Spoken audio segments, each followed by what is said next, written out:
En troisième partie de ce 13e cours sur l'échange. Alors, malgré cela, ce qu'on a dit, certains dans l'Église ne dépassant pas dans leur réflexion l'apparence du nom, car dans le non-socialisme, il y a le mot social. Je pense que le social, oui, alors c'est sûr que il pense à Jésus éventuellement, et Jésus, c'est sûr qu'il pensait beaucoup au social, puisqu'il recommandait beaucoup, il a beaucoup recommandé, il recommande d'aimer son prochain et puis de travailler avec lui à la gloire de Dieu, à notre salut. Et puis l'Église ne cesse de nous le rappeler, de nous en donner de nous donner des indications sur le mode de réaliser cela.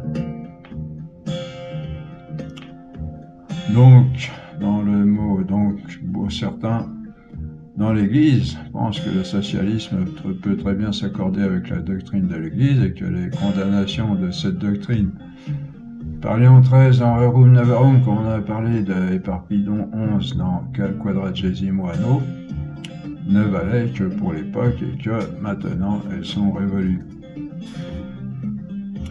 Alors il faut rappeler comment commence l'encyclique de Pie XI, Quadragesimo Anno. Commence comme ça. Au nom de l'autorité enseignante que nous avons reçue du divin fondateur de l'Église, nous définissons et proclamons ceci.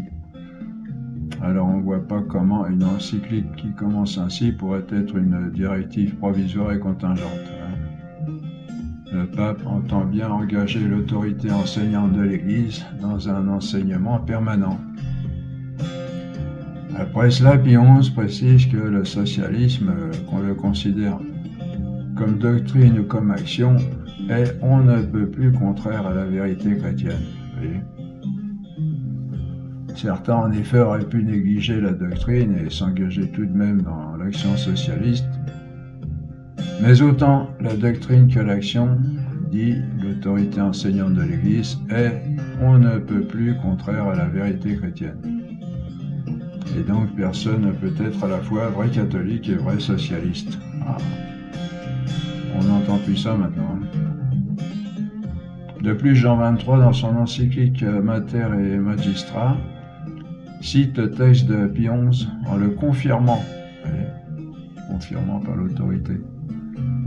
Et pour que tout soit bien clair, Pie XI a bien précisé ce qu'il faut entendre par socialisme, c'est-à-dire une organisation, une réglementation totale et exclusive de toute initiative et de toute liberté. C'est cela que l'Église ne peut pas admettre, l'exclusion de toute initiative et de toute liberté. Oui. Alors des fois on peut dire oui, mais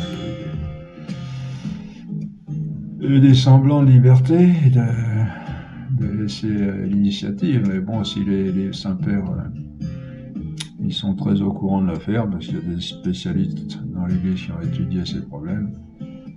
Si les saints-pères, l'autorité de l'Église, on rappelle qui est la voix de Dieu à travers l'Église, l'Église étant une institution voulue par Jésus, qui dit que les portes de l'enfer ne l'emporteront pas sur elle et qu'il sera avec nous jusqu'à la fin du monde. Et c'est d'abord avec l'Église et les chefs de l'Église que Jésus dit cette parole, je suis avec vous tous les jours jusqu'à la fin du monde.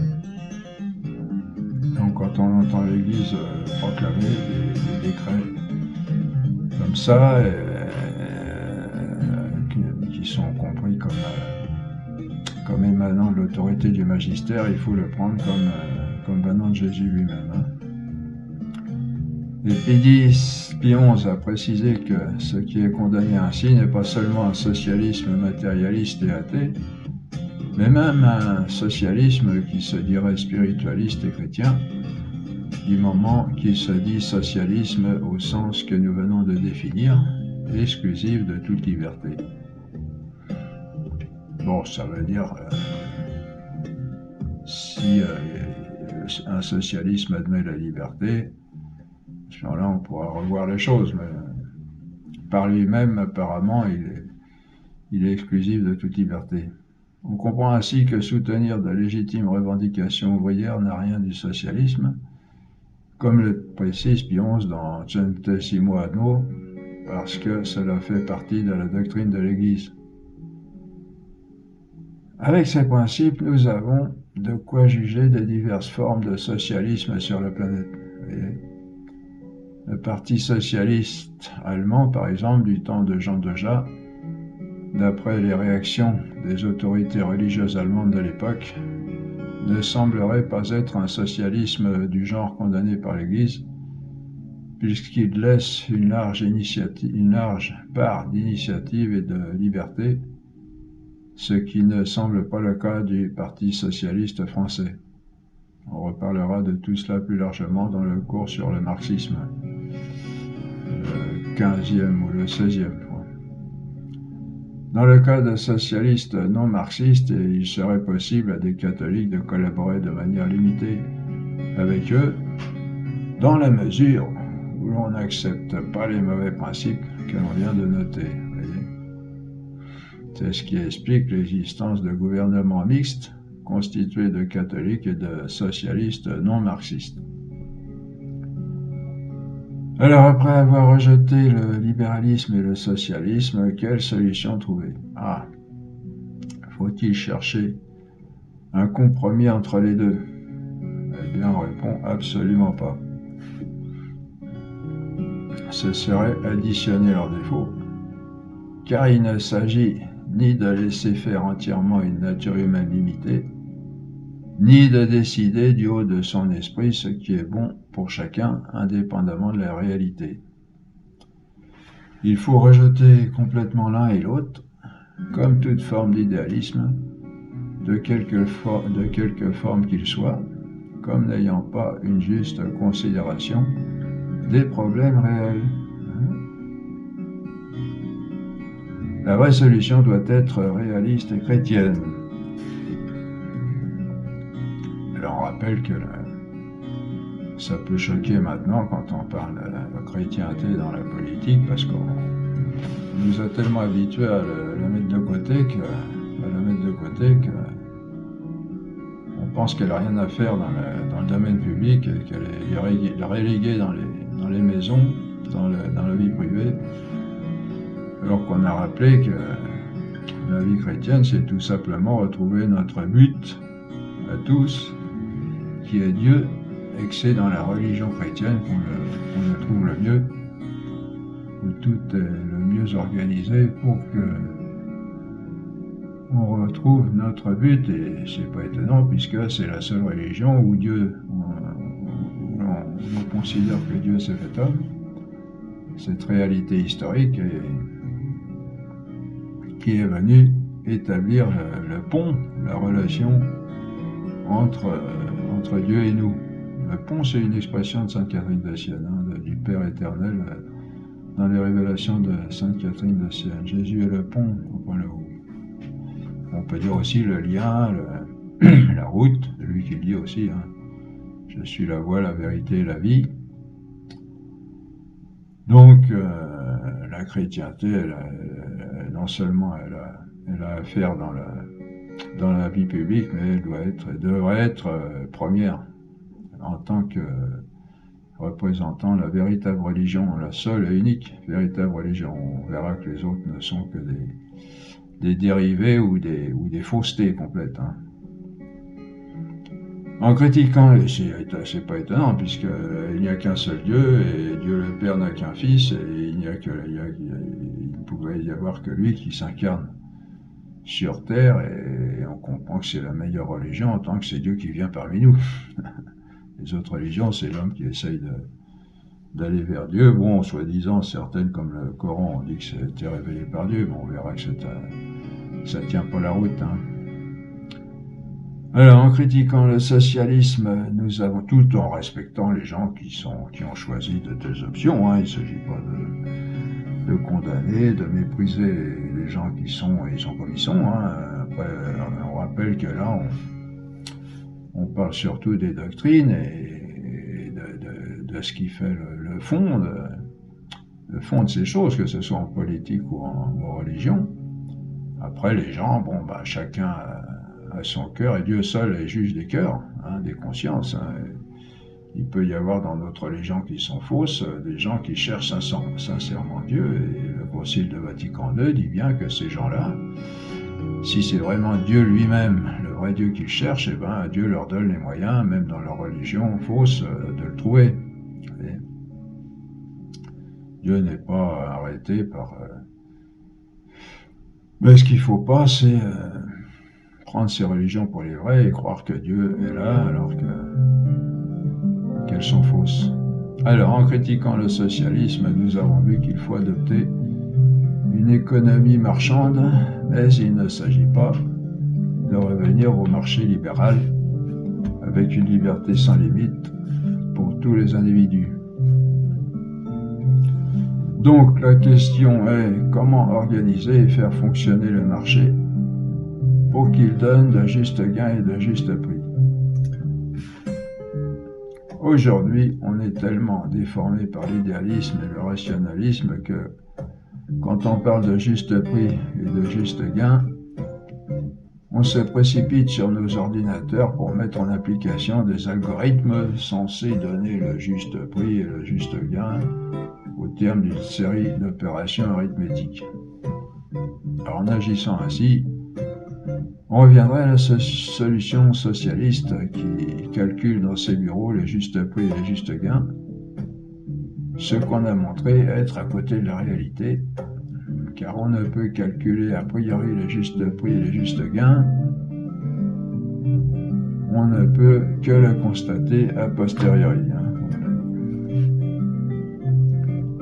Comment le constater?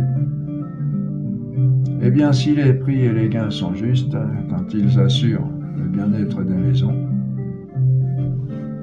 les prix et les gains seront justes quand on constatera que le bien-être des maisons est assuré. Voilà, tout simplement, j'allais dire tout bêtement. Comment constater cela? Eh bien, c'est bien simple. Quand la satisfaction sera générale. Hein, on pense surtout à la France. Bon courage les politiques. Bon. Il faut. On demande l'honnêteté chez les politiques. Il faudrait que l'honnêteté soit aussi chez les gens, chez les gouvernés, et qu'ils reconnaissent sincèrement quand ils sont satisfaits ou non, sans vouloir toujours critiquer comme un réflexe automatique parce que, sous-entendu, les gouvernants c'est des pourris et il faut toujours tirer sur la ficelle. Bon. Donc c'est bien simple, quand on va constater cela, quand la satisfaction sera générale. Sinon, si la satisfaction n'est pas générale, les personnes ne tardent pas à le manifester en revendiquant, et nous en connaissons de ces manifestations dans notre pays qui est spécialiste en la matière. Trois petits points, on regarde personne. Si les prix et les gains s'établissent, moi j'en fais partie, je suis un bon français, j'ai une propension assez facile à critiquer. Si les prix et les gains s'établissent sur le marché à la satisfaction générale, s'il n'y a pas de revendication, c'est qu'ils sont justes. Bon, je précise pour mon compte personnel que j'ai l'esprit critique comme tout bon français assez développé, mais bon, en tant que chrétien, il faut que je travaille à le modérer, que je lutte même des fois à le modérer, parce que... Donc, et puis quand on a trouvé des bonnes doctrines comme ça, ça aide beaucoup à comprendre les choses et à juger de façon plus objective et plus charitable à la limite, quoi, plus en accord avec tout le monde. La réponse est précise, mais elle n'est pas encore entièrement satisfaisante. Car comment faire fonctionner le marché de manière à obtenir des prix et des gains à la satisfaction générale? On dirait que le plus dur reste à faire. Ouais. Et pourtant, la solution est bien simple. Ce sont les anciens économistes du XVIIIe siècle qui nous la donnent. Les justes prix et les justes gains seront évalués selon l'estimation commune. Les prix et les gains qui sont communément estimés comme justes sur le marché par les intéressés eux-mêmes sont justes. On voit qu'il ne s'agit pas d'une estimation extérieure venant de l'incompétence des administrations et des bureaux, mais de l'appréciation des intéressés eux-mêmes. Comment cela se réalise? Il y a deux cas, un cas simple et un cas complexe. Le cas simple, c'est le marché entre prochains au sens du mot prochain dans l'Évangile, c'est-à-dire entre hommes se connaissant personnellement, ou en termes économiques, entre hommes entre lesquels il y a parité de conditions et connaissance mutuelle des besoins et des conditions de vie. Ah, ça devient intéressant là. En ce cas, les prix et les gains qui s'établissent spontanément sur le marché en général sont justes. C'est confirmé par une expérience des dizaines de fois séculaire, et c'est ainsi qu'on le constate a posteriori. Cet adage qui s'assemble se rassemble, qui sort aussi de l'expérience, peut nous aider à le comprendre. Aristote l'avait décrit autrement. Tout animal aime son semblable. On s'aime en général quand on se ressemble, et quand on s'aime, on ne va pas essayer de tirer le plus profit que l'on peut de l'autre, mais essayer de comprendre ses besoins autant que les nôtres, ce qui sera d'autant plus facile que ce seront les mêmes si on a mêmes conditions de vie. Voyez ?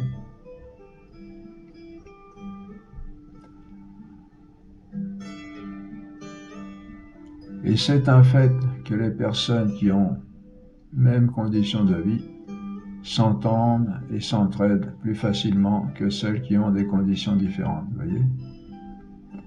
Et c'est pourquoi, en général, dans le marché intérieur, entre habitants d'un même village où tout le monde se connaît et a des conditions de vie semblables, on a spontanément de justes prix et de justes gains, rapportant de quoi vivre aux producteurs et permettant à chacun d'acheter suffisamment ce dont il a besoin. Seulement, il faut bien préciser, entre personnes connaissant leurs besoins réciproques et ayant des conditions de vie semblables. Cette ressemblance de conditions et connaissances mutuelles des besoins semblables permet une certaine affinité grâce à laquelle on trouve spontanément les meilleurs arrangements. Ceci pour le cas simple. Bon. Que faire dans le cas complexe d'un marché entre personnes inconnues et éloignées ?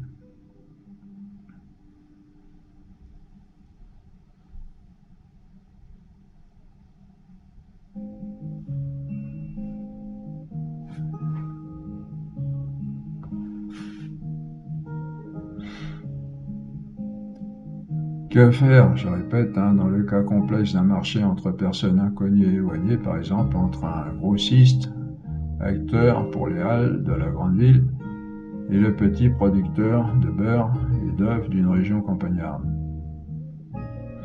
Il n'y a plus parité de conditions et connaissance mutuelle des besoins et des conditions de vie.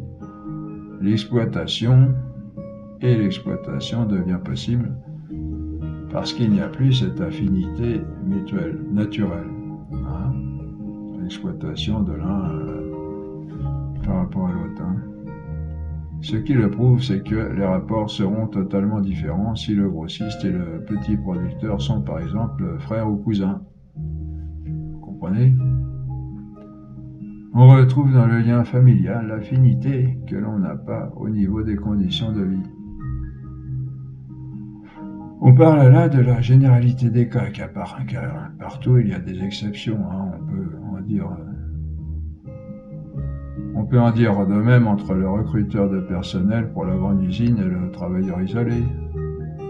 Il n'y a plus parité de conditions et connaissances mutuelles des besoins et des conditions de vie, et l'exploitation devient possible, malheureusement. Que faire alors dans ce cas ?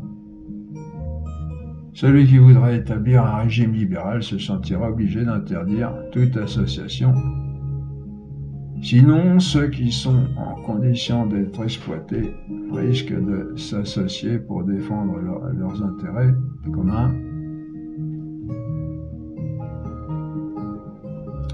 Et comme l'association imposera des règles à ses membres, il n'y aura pas la liberté d'action de tout individu et le libéralisme sera menacé. Vous voyez ?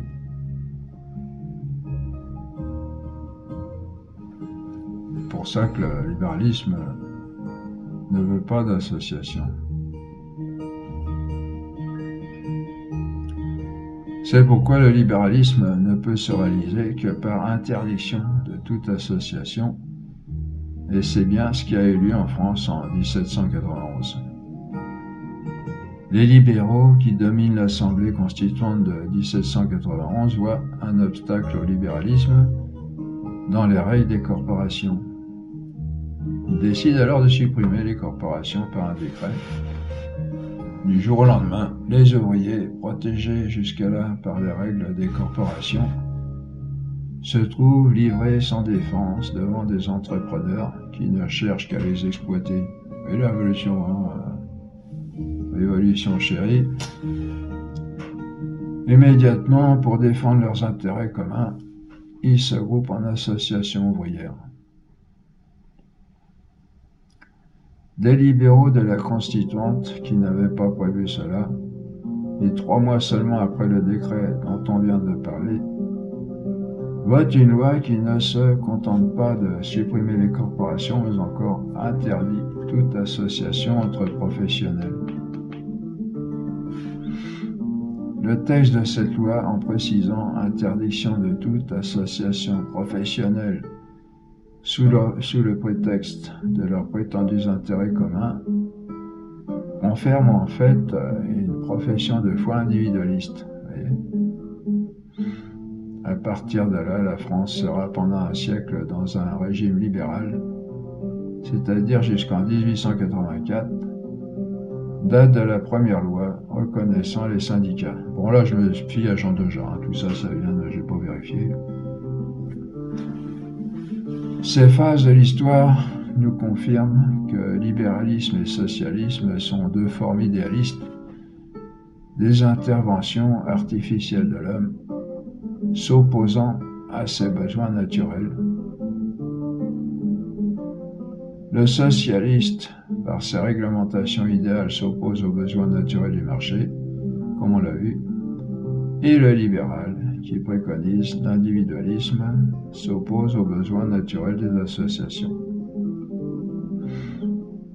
Alors, la vraie solution réaliste elle-même sera de respecter à la fois le besoin naturel du marché et le besoin naturel d'association.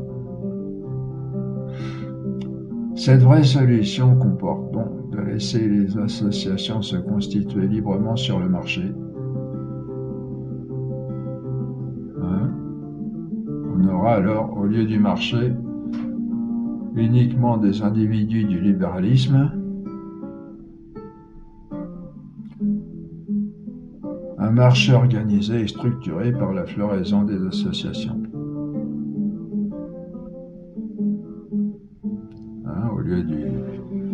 On aura au lieu du marché uniquement des individus du libéralisme, un marché organisé et structuré par la floraison des associations. Cela fait que la partie de conditions de vie,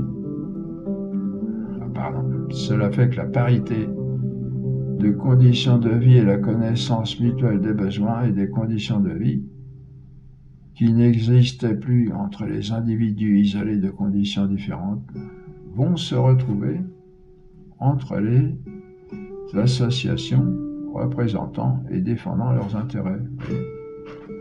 Ce qu'on n'a plus au niveau individuel, on va le retrouver dans une certaine individualité dans les associations. Individualité est pris au bon sens là, cette fois-ci. Vous comprenez ? Le petit paysan, en effet, ne sera plus petit et seul devant le grossiste, mais avec son association, il pourra prétendre parvenir à une égalité de conditions de vie et de position sur le marché. Voilà. Et de même, le grossiste pourra s'associer avec d'autres grossistes au cas où l'association des petits paysans deviendrait trop puissante. Ouais, ce qu'il faut chercher, c'est la parité de conditions de vie, hein, pour que l'entente se réalise mieux, ou bien, au mieux. Ainsi, la parité de conditions de vie et la connaissance mutuelle des besoins et conditions de vie qui n'existent plus entre le petit paysan producteur de beurre à la campagne et le grossiste, acteur pour les halles de la grande ville, cette parité et cette connaissance mutuelle se retrouveront entre la corporation des paysans producteurs d'une région campagnarde et les corporations des commerçants de la ville.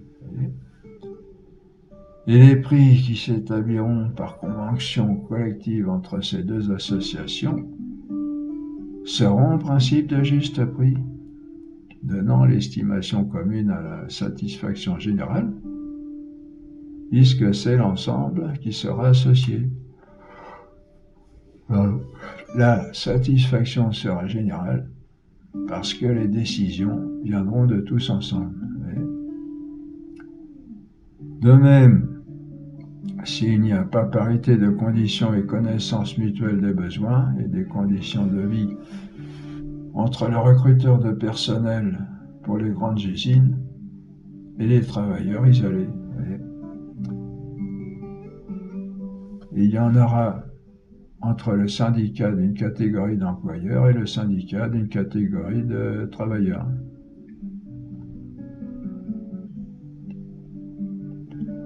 Alors les conditions de travail et de gain qui s'établiront par convention collective entre ces deux syndicats seront de justes conditions, donnant l'estimation commune dans la satisfaction générale.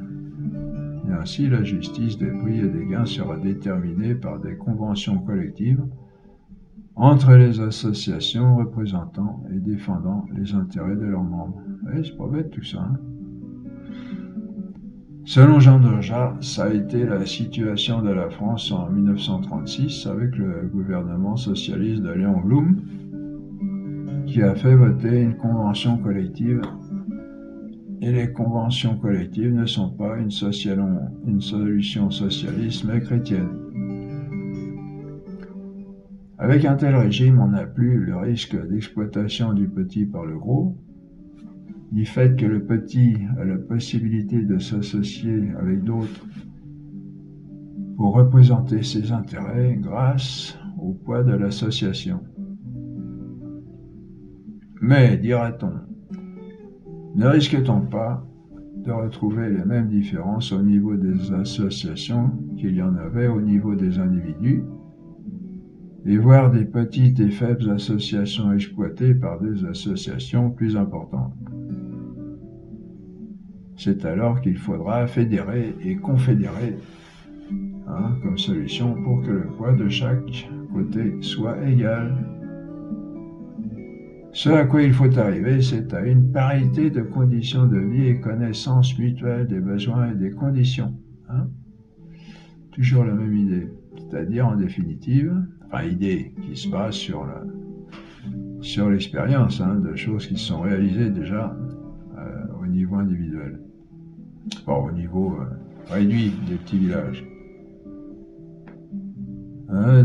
Donc, c'est à quoi il faut arriver, je répète, c'est à une parité de conditions de vie et connaissance mutuelle des besoins et des conditions, c'est-à-dire en définitive à une compréhension et à un amour mutuel, et non à une lutte des classes pleine de haine les uns pour les autres, voyez, comme le préconisent le socialisme et le communisme, ce qui n'aboutit qu'à une destruction plutôt qu'à une construction de la société, car la haine ne fait que détruire, même si elle semble construire en apparence. Et ce qu'on a oublié aujourd'hui avec tous ces gens qui veulent faire la révolution,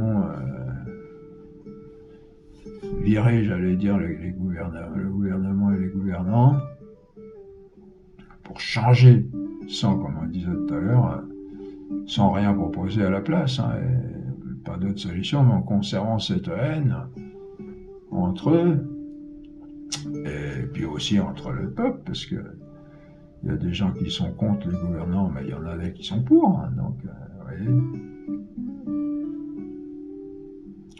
Ce qu'il faut arriver, c'est à une compréhension, un amour mutuel. C'est comme ça qu'on construit. La haine ne fait que détruire.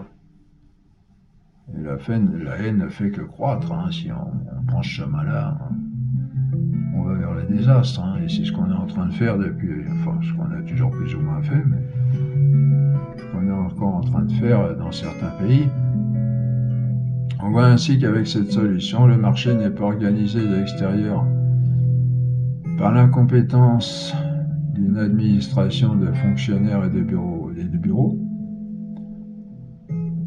C'est le marché qui s'organise lui-même du dedans par la floraison naturelle et spontanée des associations émanant des besoins réels des hommes et des solidarités entre eux. Et donc une solution intégralement réaliste. Vous voyez, c'est à ça qu'il faut arriver. Hein.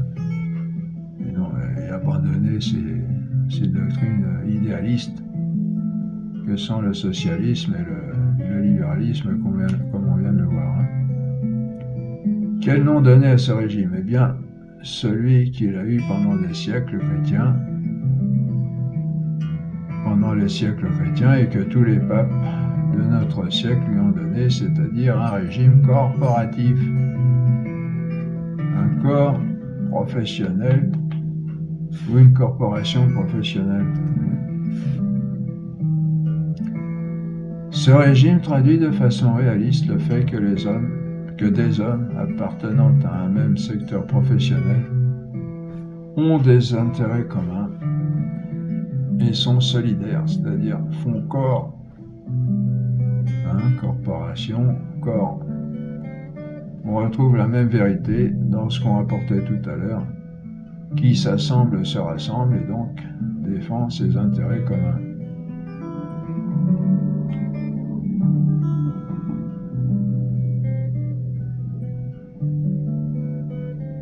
Non, c'est pas qui s'assemble, qui se ressemble, s'assemble. Oui, là, je sais pas si j'ai dû faire une faute là. Oui, c'est plutôt qui s'assemble, se ressemble, non pas se rassemble. Et inversement. Le mot corps indique bien quelque chose qui se développe spontanément comme un corps vivant par les lois naturelles du développement de la vie. Tandis que les administrations et les bureaux, provenant d'idées déconnectées de la réalité, ne peuvent créer que des mécanismes artificiels et parasites. On comprend bien que ce terme corporatif, pris dans le sens qu'on vient d'indiquer, n'a rien à voir avec ce qu'ont produit les régimes totalitaires fascistes italiens et allemands, qui, provenant de l'État, se ramènent à ces mécanismes administratifs artificiels et parasites du pur socialisme, en fait, ce que d'ailleurs le régime allemand a eu la franchise d'appeler national-socialisme. On précise donc bien qu'avec cette solution, il ne s'agit pas d'une organisation des professions par l'État, ce qui serait du socialisme, mais de laisser se développer librement les associations qui se constituent spontanément par l'initiative des intéressés eux-mêmes en fonction de leurs besoins réels et leur solidarité. Vous voyez, toujours librement, là la liberté est respectée et c'est pas une liberté individualiste. C'est ce qui se passait au Moyen-Âge dans l'ancien régime corporatif. Ce ne sont pas les souverains qui ont décidé de l'établir, mais il s'est établi à l'initiative des intéressés eux-mêmes, et les souverains n'ont fait que le reconnaître légalement. Vous voyez, quand on parle du Moyen-Âge comme une époque malheureuse, exploitée, où les gens étaient exploités, etc., c'est faux, vous voyez, les gens...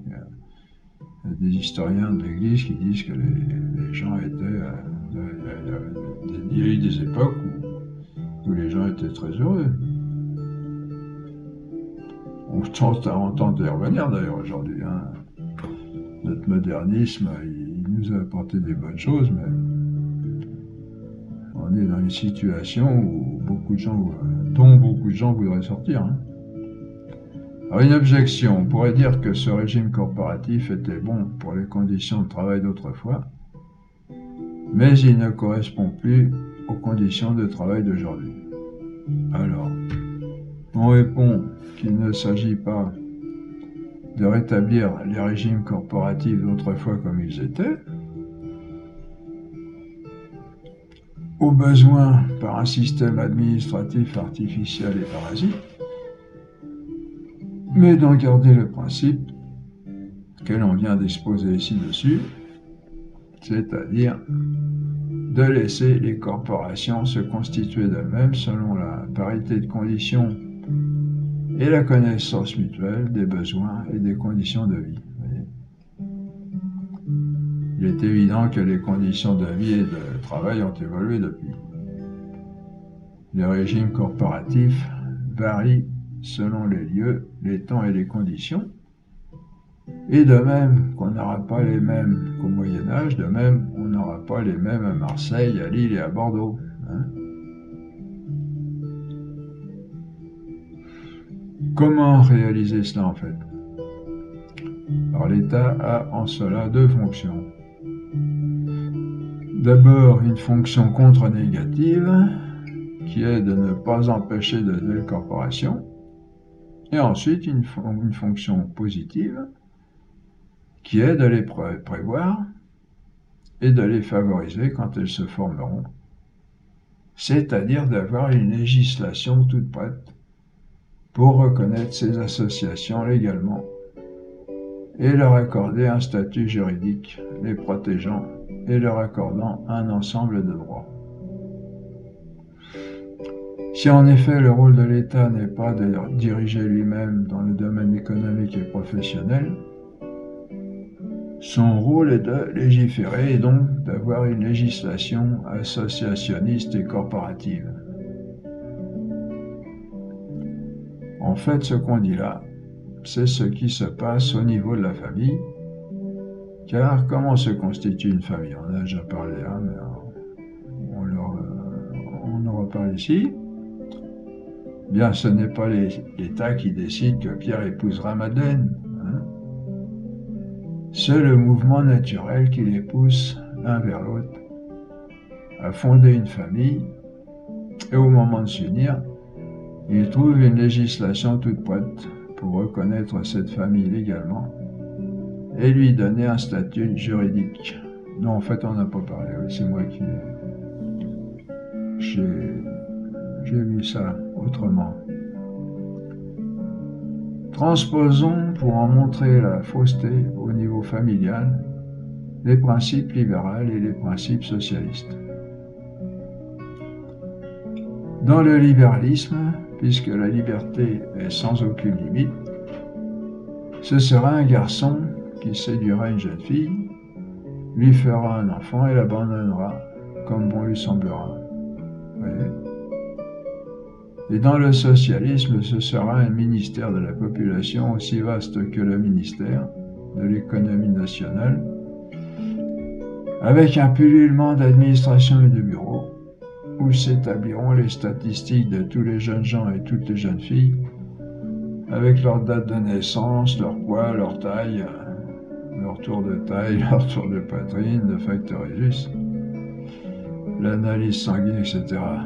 Et quand Pierre atteindra l'âge légal de 21 ans, il recevra une circulaire B34Y329 du 3e bureau de la 9e direction de la 27e section du ministère de la Population, lui annonçant qu'il est marié avec Madeleine. Hein? Cette transposition qui peut faire sourire montre combien la solution corporative est réaliste. Avec une législation associationniste ou corporative donnée par l'État, qui ne crée pas les associations du corps professionnel, mais qui est tout prêt à les reconnaître également quand elles se forment, et à leur accorder un statut juridique avec un ensemble de droits les protégeant et leur permettant de prospérer. Voilà la vraie solution réaliste, humaine et chrétienne. Pas mal, hein? Alors, et bien qu'elle ait une valeur en elle-même, indépendamment de toute philosophie ou religion, puisque les besoins naturels des hommes sont les mêmes pour tous, quelles que soient leurs options religieuses ou philosophiques, hein, tout le monde a besoin de manger, de boire, etc. Il est évident que cette solution n'aura toute sa portée que dans la mesure où les autres principes énoncés dans ces cours seront mis aussi en application, en particulier en ce qui concerne la fin dernière de l'homme et les moyens de l'atteindre, tant du côté de l'autorité que des associations qui se constituent. Et on peut ajouter à cela que ces associations avaient avaient tout un côté religieux, les confréries, je ne sais plus comment on appelait ça, des associations pour dire le chapelet ou pour se rassembler pour prier ensemble, hein, et puis prendre un patron comme protecteur, hein, par exemple Saint-Éloi pour les ferronniers, ceux qui travaillaient le fer, les maréchals ferrants, etc. Vous voyez, ben, ça compte beaucoup parce que là, non seulement on essaye de s'accorder entre nous dans un amour relatif, mais encore on demande à Dieu de venir nous aider à vivre cela. Voilà. Fin de ce 13e cours. Merci de votre attention, travaillez bien et à bientôt pour le prochain cours.